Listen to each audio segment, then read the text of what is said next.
Hello friends, exam oriented YouTube channel पर आपका स्वागत है। यह लूसेंट जीके एमसीक्यू सीरीज़ का पार्ट 15 है। इससे पहले हम 14 पार्ट कंप्लीट कर चुके हैं। दोस्तों, इस वीडियो सीरीज़ में हम क्या कर रहे हैं, जो लूसेंट की थ्योरी बुक है उसको हम एमसीक्यू में कन्वर्ट कर रहे हैं ताकि आपका रिवीजन हो पाए और क्वेश्चंस की प्रैक्टिस हो पाए और लूसेंट जीके आपको अच्छे से याद हो पाए। तो दोस्तों, इस वीडियो सीरीज़ को आप फॉलो कीजिए और इस वीडियो को लाइक कर दीजिए और अपने दोस्तों में शेयर कर दीजिए। और चैनल को अभी तक सब्सक्राइब नहीं किया है तो चैनल को सब्सक्राइब कर दीजिए। तो चलिए स्टार्ट करते हैं हमारे फर्स्ट क्वेश्चन से। फर्स्ट क्वेश्चन है हमारा, दक्षिण भारत का क्रमबद्ध इतिहास हमें किस साहित्य से प्राप्त होता है? दक्षिण भारत का साउथ इंडिया का क्रमबद्ध इतिहास हमें किस साहित्य से प्राप्त होता है? तो दक्षिण भारत की अगर हम बात करें, दक्षिण भारत का जो इतिहास हमें प्राप्त होता है वह संगम साहित्य से प्राप्त होता है। संगम साहित्य से प्राप्त होता है। जबकि अगर हम उत्तर भारत की बात करें तो यहाँ पे जो ऋग्वेद यजुर्वेद मतलब जो वेद थे, उपनिषद से, इनसे जानकारी मिलती थी इसकी। लेकिन दक्षिण भारत के अगर क्रमबद्ध इतिहास की हम बात करें तो इसकी जानकारी हमें संगम साहित्य से प्राप्त होती है। संगम शब्द का अर्थ परिषद अथवा गोष्ठी होता है जिसमें तमिल कवि तथा विद्वान एकत्रित होते हैं। जो संगम शब्द है इसका मतलब क्या होता है? परिषद अथवा गोष्ठी, मतलब एक मीटिंग टाइप की होती थी जिसमें सभी कवि और विद्वान एकत्रित होते थे। नेक्स्ट क्वेश्चन है, कुराल तमिल साहित्य का एक आधारभूत ग्रंथ बताया जाता है। कुराल जो है, कुराल एक तमिल साहित्य का एक आधारभूत ग्रंथ है। यह किसकी रचना है? जो कुराल है यह किसकी रचना है? तो कुराल के रचनाकार है तिरुवल्लुर। कौन है कुराल के रचनाकार? तिरुवल्लुर।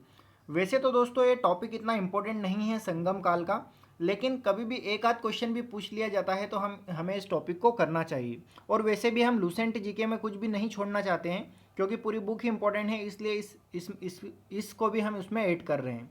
तो दोस्तों जो भी है उसको याद करते चलिए। तो नेक्स्ट क्वेश्चन है हमारा, कुराल तमिल साहित्य का ग्रंथ है, इसके रचनाकार कौन है? तो कुराल के रचनाकार है तिरुवल्लुर। कौन है? तिरुवल्लुर।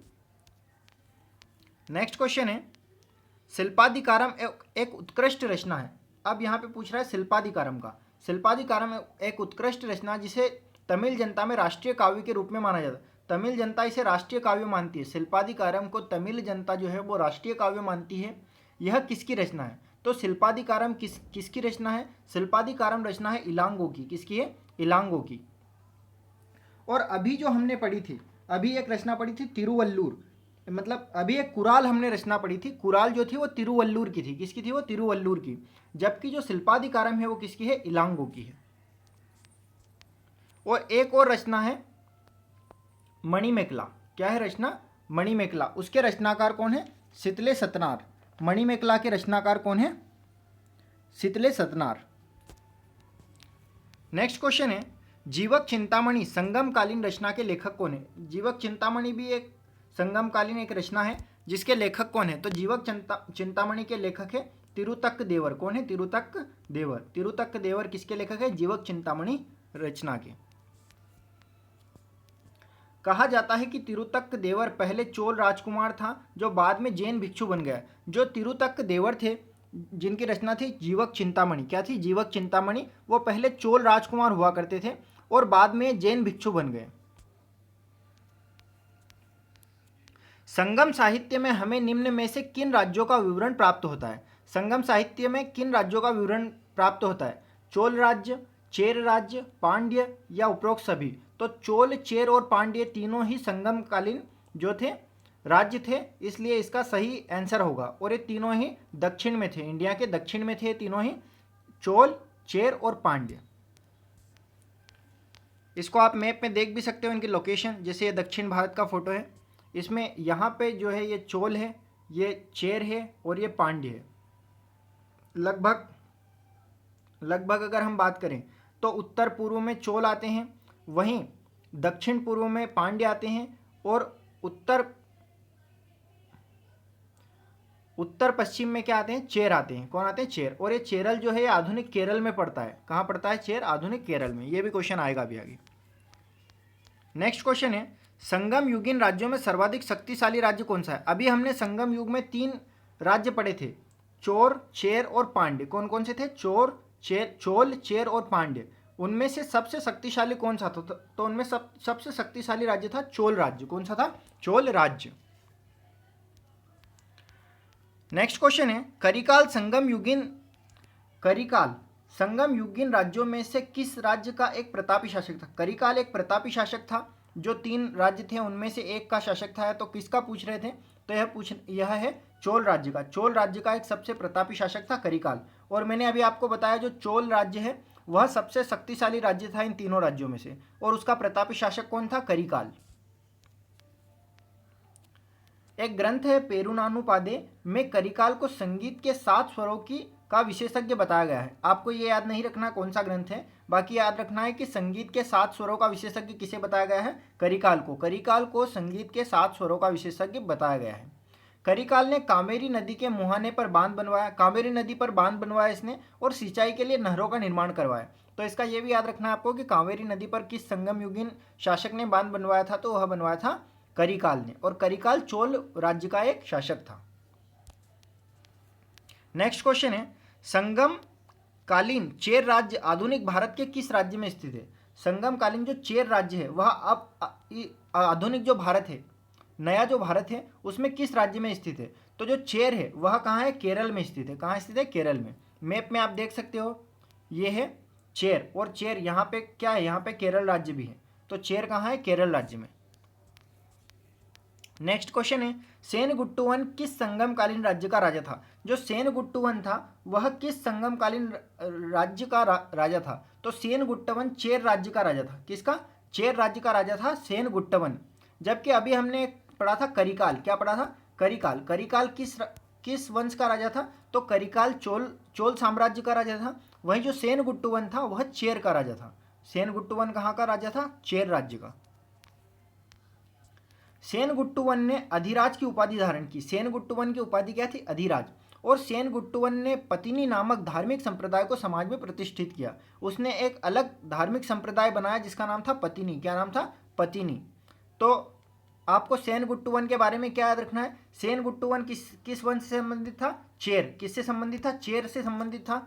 वहीं सेनगुट्टुवन ने अधिराज की उपाधि धारण की थी, और सेनगुट्टुवन ने एक धार्मिक संप्रदाय को समाज में प्रतिष्ठित किया था, उसका नाम था पतिनी। संगमकालीन पांड्य राजाओं की राजधानी क्या थी? जो संगमकालीन पांड्य राजा थे, पांड्य राजाओं की राजधानी क्या थी? तो पांड्य राजाओं की राजधानी थी मदुरा। क्या थी? पांड्य राजाओं की राजधानी मदुरा थी। पांड्य राजाओं में नेडुजेलियम सबसे शक्तिशाली था। जो नेडुजेलियम था यह सबसे शक्तिशाली राजा था। तो आपने तीनों वंश से संबंधित एक एक शासक का नाम याद रखना है। सबसे पहले चोल की अगर हम बात करें तो चोल में आपको नाम याद रखना है करिकाल का। किसका नाम याद रखना है? करिकाल का नाम याद रखना है। वहीं चेर में आपको नाम याद रखना है सेनगुट्टुवन। किसका नाम याद रखना है? चेर में सेनगुट्टुवन का। और अगर पांड्य की हम बात करें तो पांड्य में आपको नाम याद रखना है किसका? नेडुजेलियम का। किसका नाम याद रखना है? नेडुजेलियम।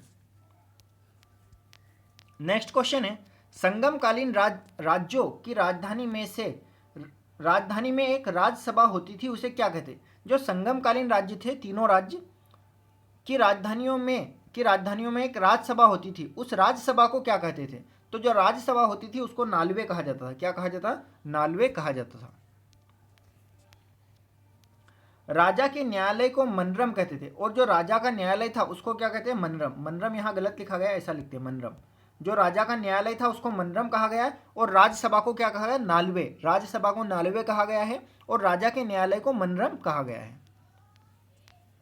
नेक्स्ट क्वेश्चन है, संगम काल में अमाई चांद शब्द का किसके लिए प्रयुक्त होता है? जो अमाई चांद शब्द है वो किसके लिए प्रयुक्त होता है? तो अमाई चांद जो शब्द है वह मंत्री के लिए प्रयुक्त होता है। अमाई चांद शब्द किसके लिए प्रयुक्त होता है? मंत्री के लिए। मंत्री को अमाई चांद कहा जाता था संगम काल में। प्रथम संगम आयोजित किया गया था। जो संगम हुआ था मैंने आपको स्टार्टिंग में बताया, संगम का मतलब था गोष्ठी या एक प्रकार की मीटिंग होती थी जहां कवि और विद्वान लोग एकत्रित होते थे। तो जो प्रथम ऐसे 3 संगम हुए थे। कितने संगम हुए थे? 3 संगम हुए थे। उसमें से जो पहला संगम हुआ था वो कहाँ हुआ था? तो पहला संगम हुआ था मदुरै में। कहाँ हुआ था? मदुरै में। देखो, पहला संगम मदुरै में हुआ था। जो दूसरा संगम हुआ था वह कपाटपुरम में हुआ था, और तीसरा जो संगम हुआ था वह वापिस से मदुरै में हुआ था। तो तीनों याद रखना है आपको। पहला मदुरै में, दूसरा कपाटपुरम में और तीसरा पुनः मदुरै में। ठीक है। और इस जो प्रथम संगम हुआ था उसके अध्यक्ष थे अगस्त्य। कौन थे? प्रथम जो संगम हुआ था वो कहाँ हुआ था? प्रथम संगम हुआ था मदुरै में और उसके अध्यक्ष थे अगस्त्य। कौन थे? अगस्त्य। दूसरा संगम कहाँ आयोजित हुआ था? तो मैंने आपको अभी बताया जो दूसरा संगम है वो कहाँ आयोजित हुआ था? कपाटपुरम में। कहाँ हुआ था? कपाटपुरम में। पहला मदुरै में, दूसरा कपाटपुरम में और तीसरा पुनः मदुरै में। और इसके अध्यक्ष थे अगस्त्य। दूसरे के वे अध्यक्ष कौन थे? अगस्त्य। पहले के अध्यक्ष कौन थे? अगस्त्य। दूसरे के अध्यक्ष कौन थे? अगस्त्य। और तीसरा जो संगम हुआ था उसके अध्यक्ष थे नक्कीरर। कौन थे? नक्कीरर। तृतीय संगम आयोजित किया गया। तृतीय संगम कहाँ आयोजित किया गया? तो मैंने आपको अभी बताया, वो वापस से कहाँ? मदुरै में। पहला मदुरै में, दूसरा कपाटपुरम में और तीसरा पुनः मदुरै में। और इसके अध्यक्ष थे नक्कीरर। कौन थे इसके अध्यक्ष? नक्कीरर। पहले के कौन थे? अगस्त्य। दूसरे के कौन थे? फिर से अगस्त्य। और तीसरे के कौन थे? नक्कीरर। तीसरे के अध्यक्ष कौन थे? नक्कीरर। नेक्स्ट क्वेश्चन है, संगम कालीन वर्गों के संबंध में असत्य चुनिए। जो संगम कालीन वर्ग है उनसे संबंधित असत्य चुनना है, मतलब जो गलत है उसको चुनना है। तो वेल्लार वर्ग कृषक को कहते थे, जो कृषि करते थे। तो ये सही है बिल्कुल। जो वेल्लार वर्ग है वो कृषि करने वालों को बोलते थे। वेनिगर, जो व्यापारी वर्ग को वेनिगर कहा जाता था। तो ये भी सही है। जो व्यापारी वर्ग था उसको वेनिगर कहा जाता है। पुलियान दस्तकार वर्ग को कहा जाता था। जो चटाई वगैरह और ये बनाते थे उनको क्या कहा जाता है? पुलियान। मलवर शिकारियों की जाति, ये गलत है। मलवर शिकारियों की जाति नहीं है। मलवर क्या है? मलवर लूटपाट करने वाली जाति है। मलवर क्या है? लूटपाट करने वाली जाति है। और एनियर क्या है? एनियर शिकारियों की एक जाति। शिकारियों की जाति को एनियर कहते हैं, ना कि मलवर। तो आपको ध्यान रखना है, मलवर किसे कहा जाता था? लूटपाट करने वाली जाति को। और एनियर शिकारियों की जाति को कहा जाता है। मुख्यतः आपको याद रखना है, ये दो चीजें याद रखना है आपको। वेल्लार वर्ग जो था वो कृषि से संबंधित था और वेनिगर जो था वो व्यापारी वर्ग था। वेनिगर क्या था? व्यापारी वर्ग था। नेक्स्ट क्वेश्चन है, संगमकालीन किस ग्रंथ में हिंदू धर्म शास्त्रों के में वर्णित विवाह के 8 प्रकारों का उल्लेख है? जो हिंदू धर्म शास्त्रों में वर्णित 8 प्रकार के जो विवाह बताए गए हैं उसका किस संगमकालीन ग्रंथ में उल्लेख मिलता है? तो उसका उल्लेख मिलता है तोलक्का पीएम में। किसमें? तोलक्का पीएम एक ग्रंथ है संगमकालीन, उसमें हिंदू धर्म शास्त्रों के अनुसार जो 8 प्रकार के विवाह होते थे उनका वर्णन मिलता है। नेक्स्ट क्वेश्चन है, तमिल देश की प्राचीन देवता कौन थे? तो तमिल देश था, मतलब जो संगमकालीन वही 3 जो राज्य थे उनके प्राचीन देवता कौन थे? तो उनके प्राचीन देवता थे मुरुगन। कौन थे? मुरुगन थे उनके प्राचीन देवता। हिंदू धर्म में स्कंद कार्तिकेय मुरुगन को शिव पार्वती का पुत्र माना जाता था। जो कार्तिकेय थे उनको क्या माना जाता है? हिंदू धर्म में शिव पार्वती के पुत्र माने जाते थे। और यह क्या थे? तमिल जो देश थे उसके मुख्य देवता थे। तो दोस्तों हमारे क्वेश्चन समाप्त होते हैं। पूरा वीडियो ध्यानपूर्वक देखने के लिए धन्यवाद आपका।